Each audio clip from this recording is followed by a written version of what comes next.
अङ्गं हरेः पुलकभूषणमाश्रयन्ती भृङ्गाङ्गनेव मुकुलाभरणं तमालम् अङ्गीकृताखिलविभूतिरपाङ्गलीला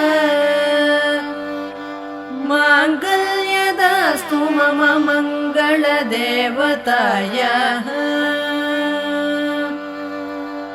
मुग्धा मुहुर्विदधति वदने मुरारेः प्रेमत्रपा प्रणिहितानि गतागतानि मालादृशोर्मधुकरीव महोत्पलेया सा मे श्रियं दिशतु सागरसम्भवायाः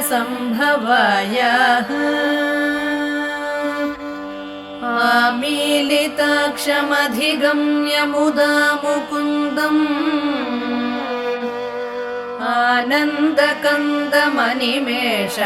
आनन्दकन्दमनिमेषमनङ्गतन्त्रम्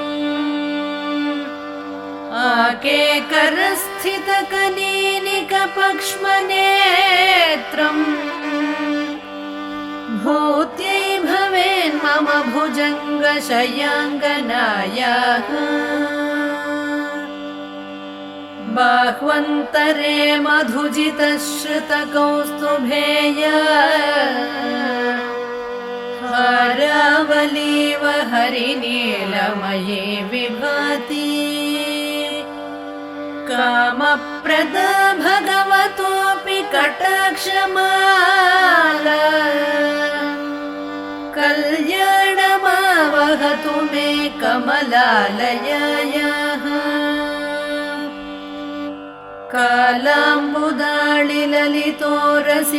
कालाम्बुदाळिललितोरसिकैटभारेः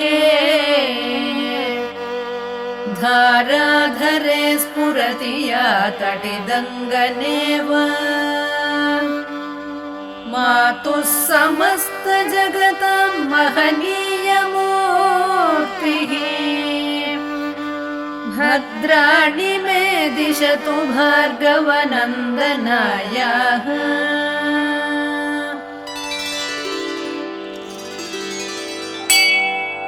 प्राप्तं पदं प्रथमतः खलु यत्प्रभावात्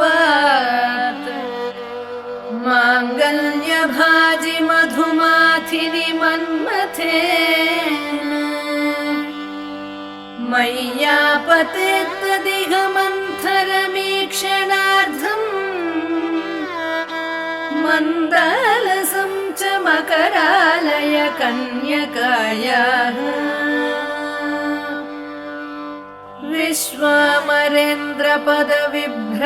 विश्वामरेन्द्रपदविभ्रमदानदक्षम् आनन्दहेतुरधिकं मुरविद्विषोऽपि ईशन्निषीदतु मयि क्षणमीक्षणार्धम् इन्दीवरोदर सहोदरमिन्दिरायाः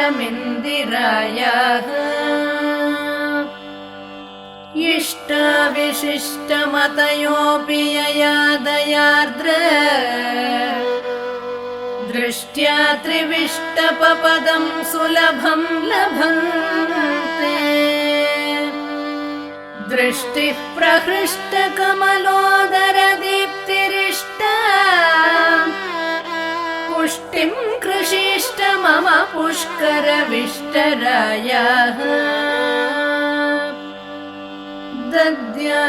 दद्यादयानुपवनो द्रविणाम्बुधारा अस्मिन्न किञ्चन विहङ्गशिशौ विषण्णे दुष्कर्म घर्ममपनीय चिराय दूरम् नारायण प्रणयिनी नयनाम्बुवः गीर्देवतेति गरुडध्वज सुन्दरीति शाकम्भरीति शशिशेखर वल्लभेति सृष्टिस्थितिप्रलयकेलिषु संस्थितायै तस्यै नमस्त्रिभुवनैकगुरोस्तरुण्यै।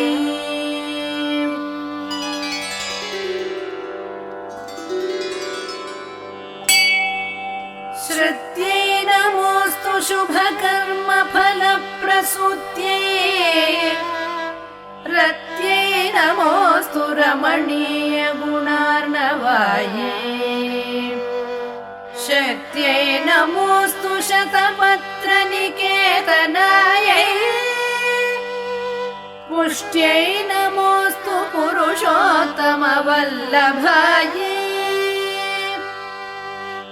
नमोऽस्तु नाळीकनिभाननायै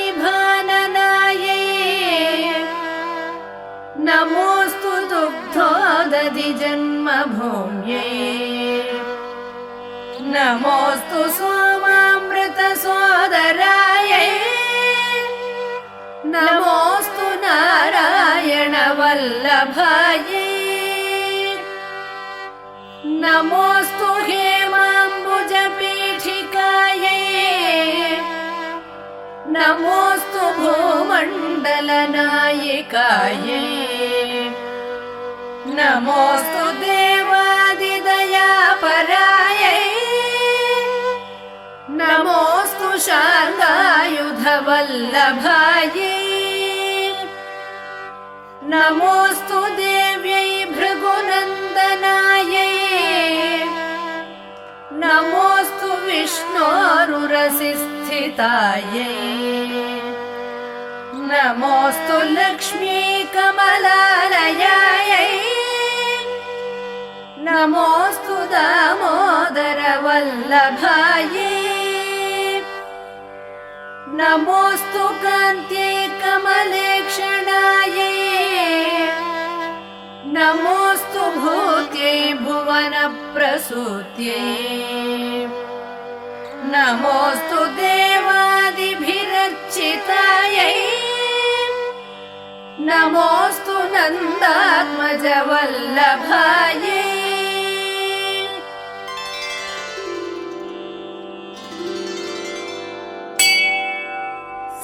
सम्पत्कराणि सकलेन्द्रियनन्दनानि साम्राज्यदानविभवानि सरोरुहाक्षि त्वद्वन्दनानि दुरिताहरणोद्यतानि मामेव मातरनिशं कलयन्तु मन्ये यत्कटाक्षसमुपासना विधिः सेवकस्य सकलार्थसम्पदः सन्तनोति वचनाङ्गमानसैः त्वां मुरारिहृदयेश्वरीं भजे सरसिजनिलये सरोजहस्ते धवलतमांशुकगन्धमाल्यशोभे भगवति हरिवल्लभे मनोज्ञे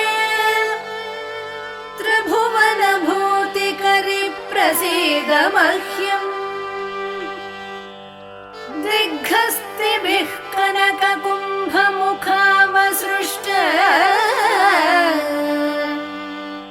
स्वर्वाहिनी विमलचारुजलाप्लुताङ्गी प्रातर्नमामि जगतां जननीमशेष लोकाधिनाथ गृहिणीममृताब्धिपुत्री कमले कमलाक्षवल्लभे त्वम् करुणापूरतरङ्गितैरपाङ्गैः अवलोकय मामकिञ्चनानां प्रथमं पात्रमकृत्रिमं दयायाः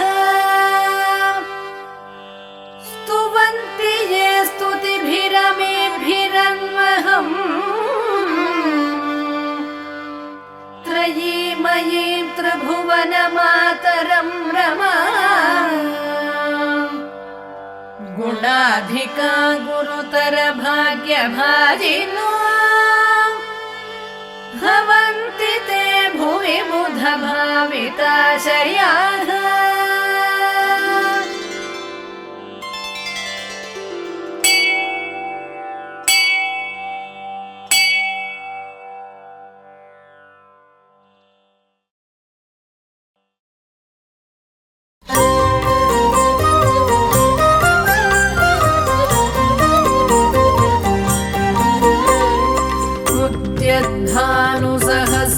भानुसहस्रकोटिसदृशं केयूरहारोज्ज्वलां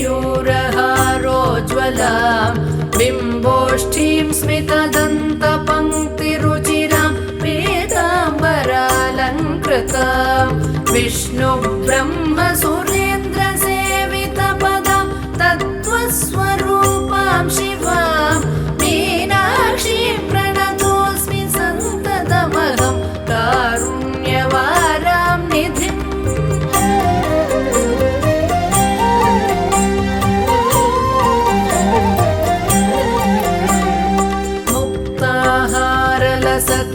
सत्किरीटरुचिरां पूर्णेन्दुवक्त्रप्रभां सिञ्चन्नूपुरकिङ्किणीमणिधरां पद्मप्रभाभासुरां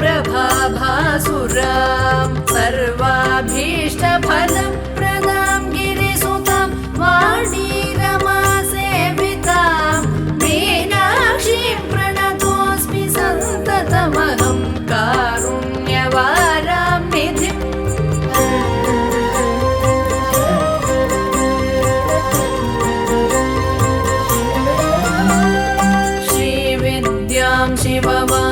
शिववामभागनिलयां ह्रीङ्कारमन्त्रोज्ज्वलां श्रीचक्राङ्कितबिन्दुमध्यवसतिं श्रीवत्सभानायकीं श्रीमत्षण्मुखविघ्नराजजननीं श्रीमज्जगन्मोहिनीं मीनाक्षीं प्रणतोऽस्मि सन्ततमहं कारुण्यवारां निधिम्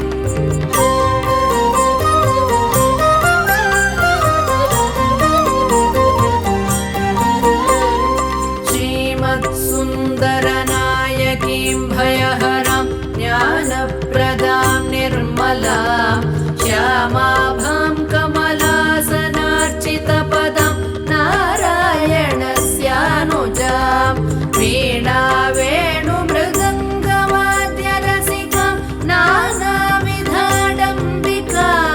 मीनाक्षीं प्रणतोऽस्मि सन्ततमहं कारुण्यवारां निधिम्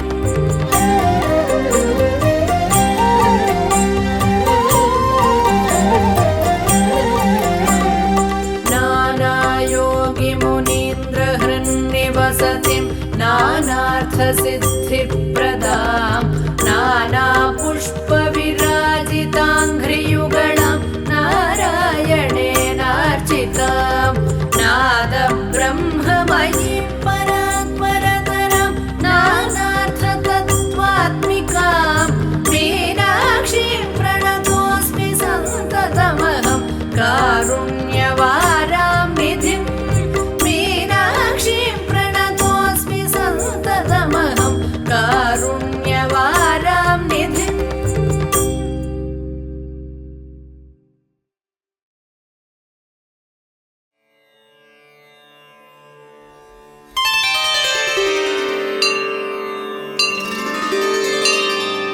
हरिः ओम् नाम्नां साष्टसहस्रं च ब्रूहि गार्ग्य महामते महालक्ष्म्या महादेव्या भुक्तिमुक्त्यर्थसिद्धये गार्ग्य उवाच सनत्कुमारमासीनं द्वादशादित्यसन्निभम् अपृच्छन् योगिनो भक्त्या योगिनामर्थसिद्धये सर्वलौकिककर्मभ्यो विमुक्तानां हिताय वै भुक्तिमुक्तिप्रदं जप्यम् अनुब्रूहि दयानिधे सनत्कुमार भगवन् सर्वज्ञोऽसि विशेषतः आस्तिक्यसिद्धये नॄणां क्षिप्रधर्मार्थसाधनम् खिद्यन्ति मानवाः सर्वे धनाभावेन केवलम् सिद्ध्यन्ति धनिनोऽन्यस्य नैव धर्मार्थकामनाः दारिद्र्यध्वंसिनी नाम केन विद्या प्रकीर्तिता केन वा ब्रह्मविद्यापि केन मृत्युविनाशिनी सर्वासां सारभूतैका विद्यानां केन कीर्तिता प्रत्यक्षसिद्धिदा ब्रह्मन् तामाचक्ष्वदयानिधे साधु पृष्टं महाभागाः सर्वलोकहितैषिणः महतामेष धर्मश्च नान्येषामिति मे मतिः ब्रह्म विष्णु महादेव महेन्द्रादिमहात्मभिः सम्प्रोक्तं कथयाम्यद्य लक्ष्मी नाम सहस्रकम् यस्योच्चारणमात्रेण दारिद्र्योन्मुच्यते नरः किं पुनस्तज्जपाज्जापि सर्वेष्टार्थानवाप्नुयात् अस्य श्रीलक्ष्मी दिव्यसहस्रनामस्तोत्रमहामन्त्रस्य आनन्दकर्दमचिक्लीतेरिन्दिरासुतादयो महात्मानो महर्षयः अनुष्टुप् छन्दः विष्णुमाया शक्तिः महालक्ष्मी परा देवता श्रीमहालक्ष्मी प्रसादद्वारा सर्वेष्टार्थसिद्ध्यर्थे जपे विनियोगः ध्यानम् पद्मनाभप्रियां देवीं पद्माक्षीं पद्मवासिनीं पद्मवक्त्रां पद्महस्तां वन्दे पद्मार्महर्निशम् पूर्णेन्दुवदनां दिव्यरत्नाभरणभूषितां वरदाभयहस्ताढ्यां ध्यायेच्चन्द्रसहोदरीम् इच्छारूपां भगवतः सच्चिदानन्दरूपिणीं सर्वज्ञां सर्वजननीं विष्णुवक्षस्थलालयां दयाळुमनिशं ध्यायेत् सुखसिद्धिस्वरूपिणीं नित्यागतानन्तनित्यानन्दिनी जनरञ्जनी नित्यप्रकाशिनी चैव स्वप्रकाशस्वरूपिणी महालक्ष्मीर्महाकाली महाकन्या सरस्वती भोगवैभवसन्धात्री भक्तानुग्रहकारिणी ईशावास्या महामाया महादेवी महेश्वरी हृल्लेखा परमाशक्तिर्मातृका बीजरूपिणी नित्यानन्दा नित्यबोधानादिनी जनमोदिनी सत्यप्रत्ययनी चैव स्वप्रकाशात्मरूपिणी त्रिपुरा भैरवी विद्या हंसा वागीश्वरी शिवा वाग्देवी च महारात्रिः कालरात्रिस्त्रिलोचना भद्रकाली कराळी च महाकाली तिलोत्तमा काली कराळवक्त्रान्ता कामाक्षी कामदा शुभा चण्डिका चण्डरूपेशा चामुण्डा चक्रधारिणी त्रैलोक्यजयिनी देवी त्रैलोक्यविजयोत्तमा सिद्धलक्ष्मी क्रियालक्ष्मीर्मोक्षलक्ष्मी प्रसादिनी उमा भगवती दुर्गा चान्द्री दाक्षायणी शिवा प्रत्यङ्गिराधरा वेला लोकमाता हरिप्रिया पार्वती परमादेवी ब्रह्मविद्याप्रदायिनी अरूपा बहुरूपा च विरूपा विश्वरूपिणी पञ्चभूतात्मिका वाणी पञ्चभूतात्मिका परा काली मा पञ्चिका वाग्मी हविप्रत्यधिदेवता देवमाता सुरेशाना देवगर्भाम्बिका धृतिः संख्या जातिः क्रिया शक्तिः प्रकृतिर्मोहिनी मही यज्ञविद्या महाविद्या गुह्यविद्या विभावरी ज्योतिष्मती महामाता सर्वमन्त्रफलप्रदा दारिद्र्यध्वंसिनी देवी हृदयग्रन्थिभेदिनी सहस्रादित्यसङ्काशा चन्द्रिका चन्द्ररूपिणी गायत्री सोमसम्भूतिः सावित्री प्रणवात्मिका शाङ्करी वैष्णवी ब्राह्मी सर्वदेव नमस्कृता सेव्य दुर्गा कुबेराक्षी करवीरनिवासिनी जया च विजया चैव जयन्ती चापराजिता कुब्जिका कालिका शास्त्री वीणा पुस्तकधारिणी सर्वज्ञशक्तिः श्रीशक्तिर्ब्रह्म विष्णु शिवात्मिका इडा पिङ्गलिका मध्या मृणाली तन्तुरूपिणी यज्ञेशानी प्रथा दीक्षा दक्षिणा सर्वमोहिनी अष्टाङ्गयोगिनी देवी निर्बीज ध्यान गोचरा सर्वतीर्थस्थिता शुद्धा सर्वपर्वतवासिनी वेदशास्त्रप्रभा देवी षडङ्गादिपदक्रमा शिवा धात्री शुभानन्दा यज्ञकर्मस्वरूपिणी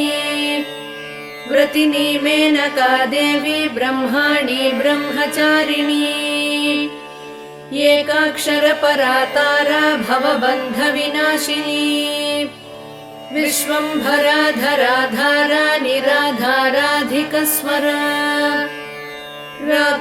राकाकुहूरमावास्या पूर्णिमानुमतिद्युतिः सिनीवाली शिवावस्या वैश्वदेवी पिशङ्गिला पिप्पला च विशालाक्षी रक्षोघ्निवृष्टिकारिणी दुष्टविद्राविणी देवी सर्वोपद्रवनाशिनी शारदा शरसन्धाना सर्वशस्त्रस्वरूपिणी युद्धमध्यस्थिता देवी सर्वभूतप्रभञ्जनी अयुद्धा युद्धरूपा च शान्ता शान्तिस्वरूपिणी गंगा सरस्वती वेणी यमुना नर्मदापगा समुद्रवसनावासा ब्रह्माण्ड श्रोणिमेखला पञ्चवक्त्रा दशभुजा शुद्धस्फटिकसन्निभा रक्ता कृष्णा सिता पीता सर्ववर्णा निरीश्वरी कालिका चक्रिका देवी सत्या तु बटुका स्थिता तरुणी वारुणी नारी ज्येष्ठा देवी सुरेश्वरी विश्वम्भरा धरा कर्त्री गणार्गणविभञ्जनी सन्ध्या रात्रिर्दिवा ज्योत्स्ना कला काष्ठानिमेषिका उर्वी कात्यायनी शुभ्रा संसारार्णवतारिणी कपिला कीलिका शोका मल्लिका नवमालिका देविका नन्दिका शान्ता भञ्जिका भयभञ्जिका कौशिकी वैदिकी देवी सौरी रूपाधिकातिभा दिग्वस्त्रा नववस्त्रा च कन्यका कमलोद्भवा श्री सौम्यलक्षणातीत दुर्गा सूत्रप्रबोधिका श्रद्धा मेधा कृतिप्रज्ञा धारणा कान्तिरेव च श्रुतिस्मृतिर्धृतिर्धन्या भूतिरिष्टिर्मणीषिणी विरक्तिर्व्यापिनी माया सर्वमाया प्रभञ्जनी महेन्द्री मन्त्रिणी सिंही चेन्द्रजालस्वरूपिणी अवस्थात्रय निर्मुक्ता गुणत्रय विवर्जिता ईषणात्रय निर्मुक्ता सर्वरोग विवर्जिता योगी ध्यानान्तगम्या च योगध्यानपरायणा त्रयी शिखा विशेषज्ञा वेदान्तज्ञानरूपिणी भारती कमला भाषा पद्मा पद्मवती कृतिः गौतमी गोमती गौरी ईशानाहं सवाहिनी नारायणी प्रभाधारा जाह्नवी शङ्करात्मजा चित्रघण्टा सुनन्दा श्रीर्मानवी मनुसंभवा स्तम्भिनी क्षोभिणी मारी भ्रामिणी शत्रुमारिणी मोहिनी द्वेषिणी वीरा अघोरा रुद्ररूपिणी रुद्रैकादशिनी पुण्या कल्याणी लाभकारिणी देवदुर्गा महादुर्गा स्वप्नदुर्गाष्टभैरवी सूर्यचन्द्राग्निरूपा च ग्रहनक्षत्ररूपिणी बिन्दुनादकलातीता बिन्दुनादकलात्मिका दशवायुजयाकारा कला षोडश संयुता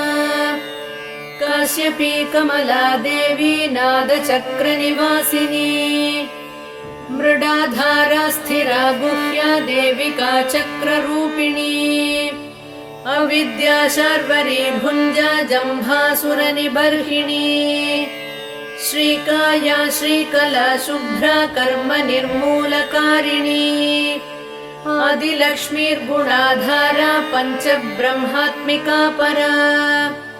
श्रुतिर्ब्रह्ममुखावासा सर्वसम्पत्तिरूपिणी मृतसञ्जीवनी मैत्री कामिनी कामवर्जिता निर्वाणमार्गदा देवी हंसिनी काशिका क्षमा सपर्या गुणिनी भिन्ना निर्गुणा खण्डिता शुभा स्वामिनी वेदिनी शक्या शाम्बरी चक्रधारिणी दण्डिनी मुण्डिनी व्याघ्री शिखिनी सोमसंहतिः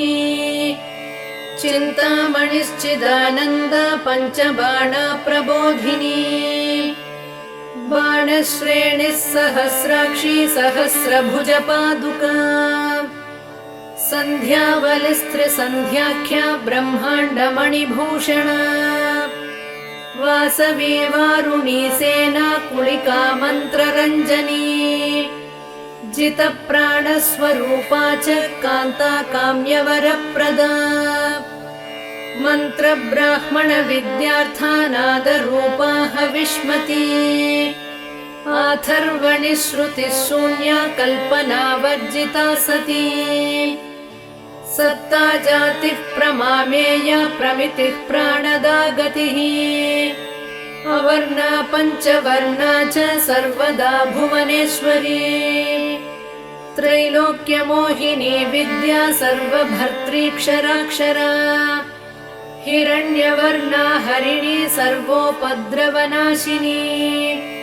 कैवल्यपदवी रेखा सूर्यमण्डलसंस्थिता सोममण्डलमध्यस्था वह्निमण्डलसंस्थिता वायुमण्डलमध्यस्था व्योममण्डलसंस्थिता चक्रिका चक्रमध्यस्था चक्रमार्गप्रवर्तिनी कोकिला कुलचक्रेशा पक्षतिः पङ्क्तिपावनी सर्वसिद्धान्तमार्गस्था षड्वर्णावरवर्जिता शररुद्रहरा हन्त्री सर्वसंहारकारिणी पुरुषा पौरुषी तुष्टिः सर्वतन्त्रप्रसूतिका अर्धनारीश्वरी देवी सर्वविद्याप्रदायिनी भार्गवी भूजुषी विद्या सर्वोपनिषदा स्थिता व्योमकेशाखिलप्राणा पञ्चकोशविलक्षणा पञ्चकोशात्मिका प्रत्यक् पञ्चब्रह्मात्मिका शिवा जगज्जराजनित्री च पञ्चकर्मप्रसूतिका वाग्देव्याभरणाकारा सर्वकाम्यस्थिता स्थितिः अष्टादश चतुष्षष्टिपीठिका विद्यया युता कालिका कर्षणश्यामा यक्षिणी किन्नरेश्वरी केतकी मल्लिका शोकवाराही धरणि ध्रुवा नारसिंही महोग्रास्या भक्तानामार्तिनाशिनी अन्तर्बला स्थिरा लक्ष्मीर्जरा मरणनाशिनी श्रीरञ्जिता महामाया सोमसूर्याग्निलोचना अदितिर्देवमाता च अष्टपुत्राष्टयोगिनी अष्टप्रकृतिरष्टाष्टविभ्राजद्विकृताकृतिः दुर्भिक्षध्वंसिनी देवी सीता सत्या च रुक्मिणी ख्यातिजा भार्गवी देवी देवयोनिस्तपस्विनी शाकम्भरी महाशोणा गरुडोपरि संस्थिता सिंहगा व्याघ्रगा देवी वायुगा च महादृगा अकारादिक्षकारान्ता सर्वविद्याधिदेवता मन्त्रव्याख्यान निपुणा ज्योतिश्शास्त्रैकलोचना इडा पिङ्गलिका मध्या सुषुम्ना ग्रन्थिभेदिनी कालचक्राश्रयोपेता कालचक्रस्वरूपिणी वैशारदी मतिश्रेष्ठा वरिष्ठा सर्वदीपिका वैनायकी वरारोहा श्रोणिवेला बहिर्बलिः जम्भिनी जृम्भिणी जम्भकारिणी गणकारिका शरिणी चक्रिकानन्ता सर्वव्याधिचिकित्सकी देवकी देवसङ्काशा वारिधिः करुणाकरा शर्वरी सर्वसम्पन्ना सर्वपापप्रभञ्जनी एकमात्रा द्विमात्रा च त्रिमात्रा च तथा परा अर्धमात्रा परा सूक्ष्मा सूक्ष्मार्थार्थपरा परा एकवीरा विशेषाख्या षष्ठी देवी मनस्विनी नैष्कर्म्या निष्कला लोका ज्ञानकर्माधिका गुणा सबन्ध्वानन्दसन्दोहा व्योमाकारा निरूपिता गद्यपद्यात्मिका वाणी सर्वालङ्कारसंयुता साधुबन्धपदन्यासा सर्वौको घटिका बलिः षट्कर्मा कर्कशाकारा सर्वकर्म विवर्जिता आदित्यवर्णा चापर्णा कामिनी वररूपिणी ब्रह्माणी ब्रह्मसन्ताना वेदवागीश्वरी शिवा पुराणन्यायमीमांसा धर्मशास्त्रागमश्रुता सद्यो वेदवती सर्वा हंसी विद्याधिदेवता विश्वेश्वरी जगद्धात्री विश्वनिर्माणकारिणी वैदिकी वेदरूपा च कालिका कालरूपिणी नारायणी महादेवी सर्वतत्त्वप्रवर्तिनी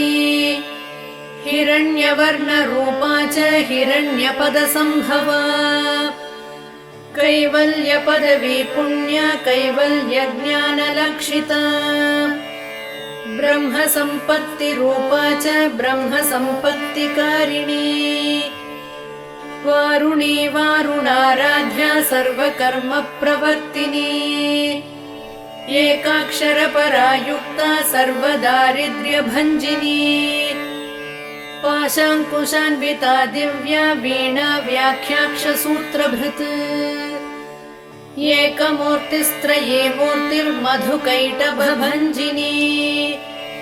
साङ्ख्या साङ्ख्यवती ज्वाला ज्वलन्ती कामरूपिणी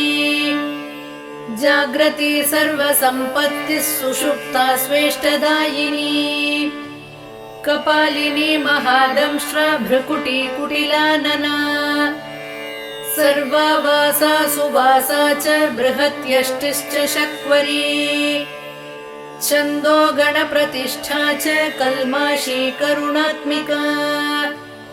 चक्षुष्मती महाघोषा खड्गचर्मधरा शनिः शिल्पवैचित्र्यविद्योता सर्वतो भद्रवासिनी अचिन्त्यलक्षणाकारा सूत्रभाष्यनिबन्धना सर्ववेदार्थसम्पत्तिः सर्वशास्त्रार्थमातृका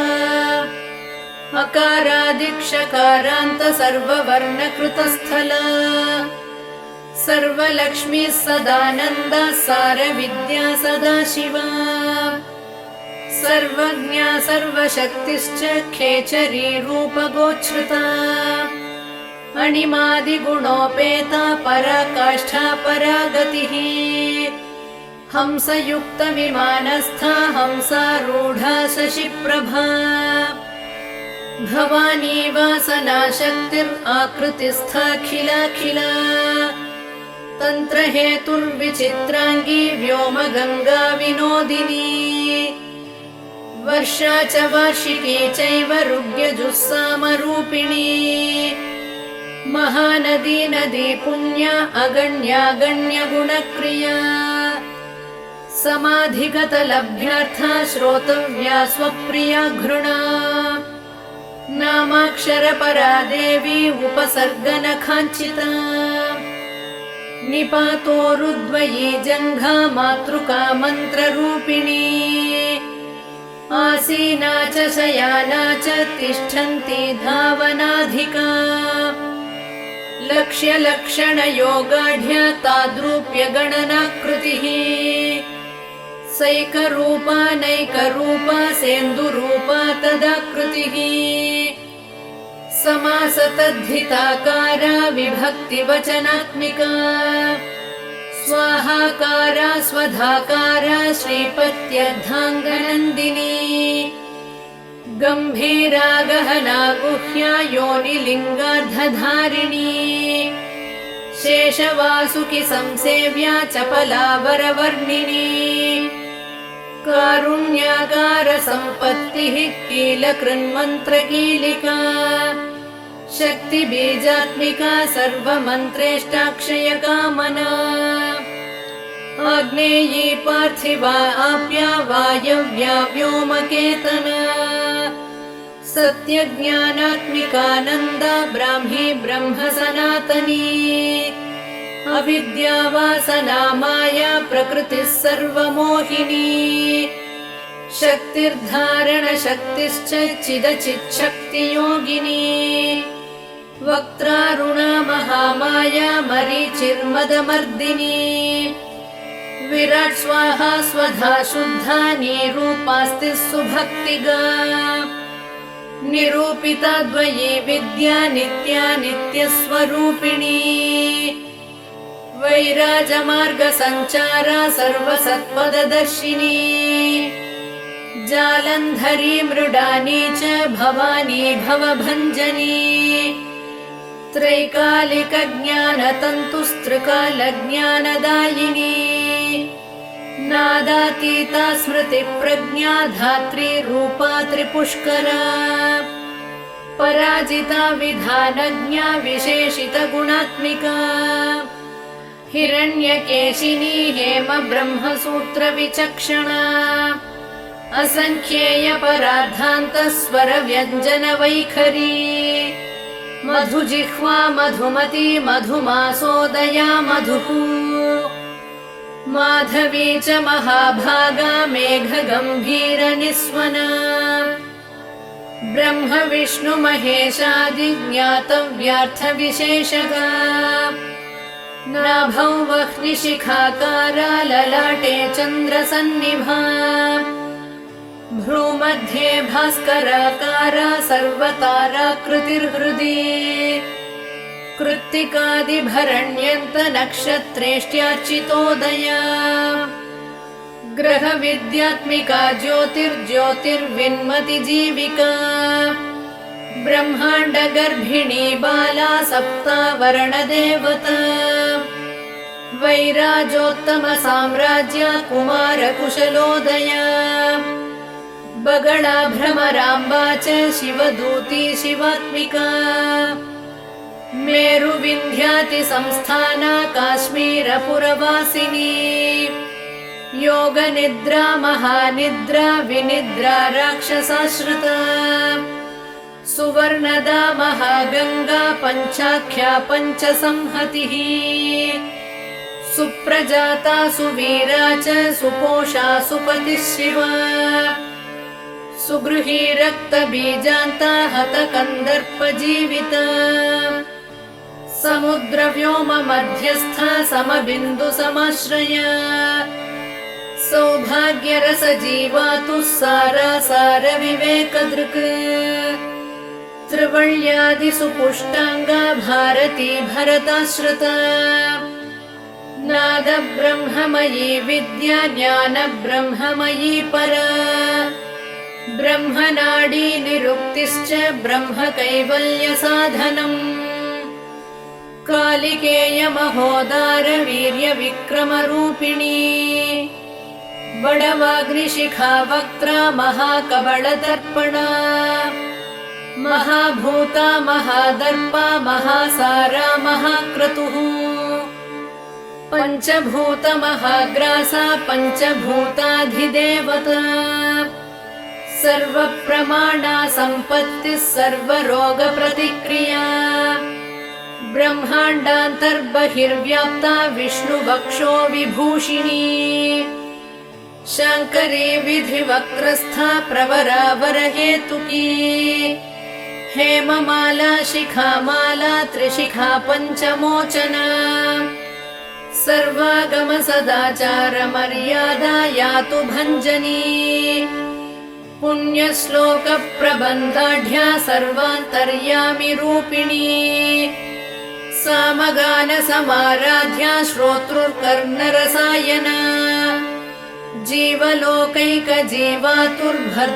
जीवलोकैकजीवातुर्भद्रोदारविलोकना तटित्कोटिलसत्कान्तिस्तरुणी हरिसुन्दरी मीननेत्रा च सेन्द्राक्षी विशालाक्षी सुमङ्गला सर्वमङ्गलसम्पन्ना साक्षान्मङ्गलदेवता देहहृद्दीपिका दीप्तिर्जिह्वा पापप्रणाशिनी अर्धचन्द्रोल्लसद्दंष्ट्रा यज्ञवाटी विलासिनी महादुर्गा महोत्साहा महादेववलोदया डाकिनीड्या शाकिनीड्या साकिनीड्या समस्तजुट निरङ्कुशा नाकिवन्द्या षडाधाराधिदेवता भुवनज्ञानिनि श्रेणी भुवनाकारवल्लरी शाश्वती शाश्वताकारा लोकानुग्रहकारिणी सारसी मानसी हंसी हंसलोकप्रदायिनी चिन्मुद्रालङ्कृतकरा कोटिसूर्यसमप्रभा सुखप्राणिशिरोरेखा नददृष्टप्रदायिनी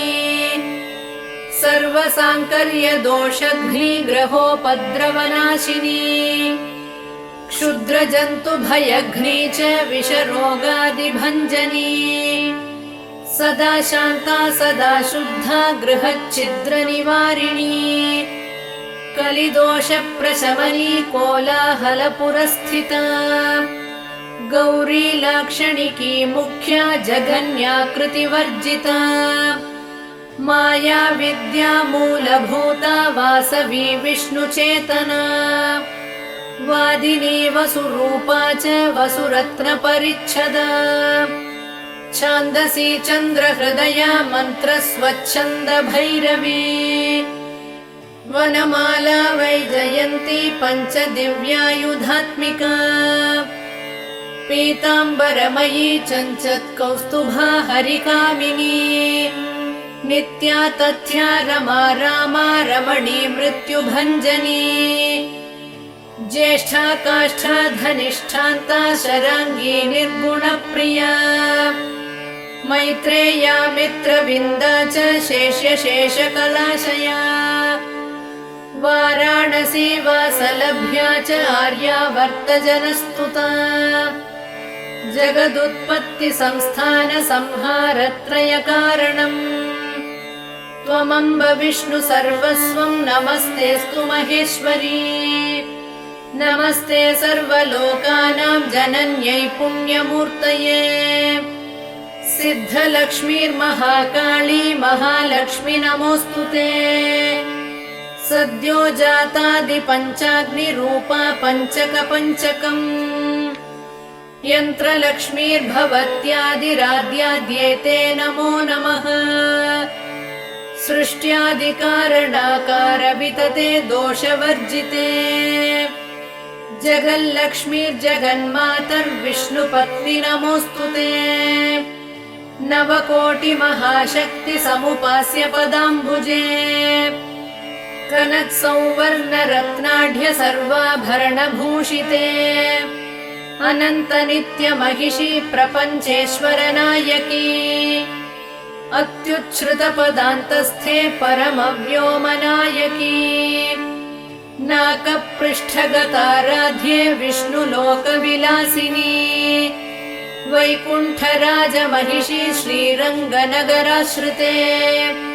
रङ्गनायकि भूपुत्री कृष्णे वरदवल्लभे कोटिब्रह्मादिसंसेव्ये कोटिरुद्रादिकीर्तिते मातुलुङ्गमयं खेटं सौवर्णचषकं तथा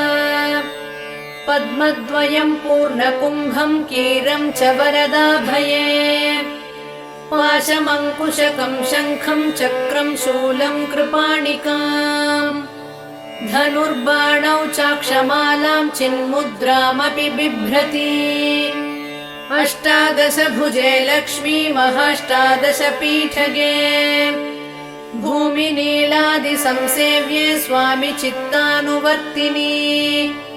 पद्मे पद्मालये पद्मी पूर्णकुम्भाभिषेचिते इन्दिरेन्दिराभाक्षी क्षीरसागरकन्यके भार्गवित्वं स्वतन्त्रेच्छा वशीकृतजगत्पतिः मङ्गलं मङ्गलानां त्वं देवतानां च देवता त्वमुत्तमोत्तमानां च त्वं श्रेयः परमामृतम् धनधान्याभिवृद्धिश्च सार्वभौमसुखोच्छ्रया आन्दोलिकादिसौभाग्यं मत्ते भाति महोदयः पुत्रपौत्राभिवृद्धिश्च विद्याभोगबलादिकम् आयुरारोग्यसम्पत्तिरष्टैश्वर्यं त्वमेव हि परमेश विभूतिश्च सूक्ष्मात् सूक्ष्मतरा गतिः सदयापाङ्गसन्दत्त ब्रह्मेन्द्रादिपदस्थितिः अव्याहतमहाभाग्यं त्वमेवाक्षोभ्यविक्रमाः समन्वयश्च वेदानाम् अविरोधस्त्वमेव हि निःश्रेयसपदप्राप्तिसाधनं फलमेव च श्रीमन्त्रराजराज्ञी च श्रीविद्याक्षेमकारिणी श्रीं बीजजपसन्तुष्टा ऐं ह्रीं श्रीं बीजपालिका प्रपत्तिमार्गसुलभा विष्णुप्रथमकिङ्करी क्लीङ्कारार्थसवित्री च सौमङ्गल्याधिदेवता श्रीषोडशाक्षरी विद्या श्रीयन्त्रपुरवासिनी सर्वमङ्गलमाङ्गल्ये शिवे सर्वार्थसाधिके शरण्ये त्र्यम्बके गौरी नारायणि नमोऽस्तुते पुनः पुनर्नमस्तेऽस्तु साष्टाङ्गमयुतं पुनः सनत्कुमार उवाच एवं स्तुता महालक्ष्मीर्ब्रह्मरुद्रादिभिः सुरैः नमद्भिरार्तैर्दीनैश्च निःस्वत्वैर्भोगवर्जितैः ज्येष्ठाजुष्टैश्च निःश्रीकैः संसारास्वपरायणैः विष्णुपत्नी ददौ तेषां दर्शनं दृष्टितर्पणम् शरत्पूर्णेन्दुकोट्याभधवलापाङ्गवीक्षणैः सर्वान् सत्त्वसमाविष्टान् चक्रे हृष्टावरं ददौ महालक्ष्मीरुवाच नाम्नां साष्टसहस्रं मे प्रमादाद्वापि यः सकृत् कीर्तयेत् तत्कुले सत्यं वसाम्या चन्द्रतारकम् किं पुनर्नियमात् जप्तुर्मदेकशरणस्य च मातृवत्सानुकम्पाहं पोषकी स्यामहर्निशम् मन्नामस्तव तां लोके दुर्लभं नास्ति चिन्तितम् मत्प्रसादेन सर्वेऽपि स्वस्वेष्टार्थमवाप्स्यथ लुप्तवैष्णवधर्मस्य मद्व्रतेष्ववकीर्णिनः भक्तिप्रपत्तिहीनस्य वन्द्यो नाम्नां स्तवोऽपि मे तस्मादवश्यं तैर्दोषैर्विहीनः पापवर्जितः जपेत् साष्टसहस्रं मे नाम्नां प्रत्यहमादरात् साक्षादलक्ष्मीपुत्रोऽपि दुर्भाग्योऽप्यलसोऽपि वा अप्रयत्नापि मूढापि विकलः पतितोऽपि च अवश्यं प्राप्नुयाद्भाग्यं मत्प्रसादेन केवलम् स्पृहेयमचिराद्देव वरदानाय जापिनः ददामि सर्वमिष्टार्थं लक्ष्मीति स्मरतां ध्रुवम् सनत्कुमार उवाच इत्युक्त्वान्तर्दधे लक्ष्मीर्वैष्णवी भगवत्कला इष्टापूर्तं च सुकृतं भागधेयं च चिन्तितम् स्वं स्वं स्थानं च भोगं च विजयं लेभिरे सुराः तदेतत् प्रवदां यद्य लक्ष्मी नाम सहस्रकम् योगिनः पठत क्षिप्रं चिन्तितार्थानवाप्स्यथ गार्ग्य उवाच सनत्कुमारो योगीन्द्र इत्युक्त्वा सदयानिधिः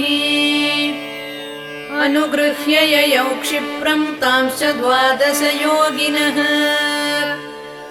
तस्मादेतद्रहस्यं च गोप्यं जप्यं प्रयत्नतः अष्टम्यां च चतुर्दश्यां नवम्यां भृगुवासरे पौर्णमास्याममायां च पर्वकाले विशेषतः जपेद्वा नित्यकार्येषु सर्वान् कामान् अवाप्नुयात् इति श्रीस्कन्दपुराणे सनत्कुमारसंहितायां लक्ष्मीसहस्रनामस्तोत्रम् सम्पूर्णम्।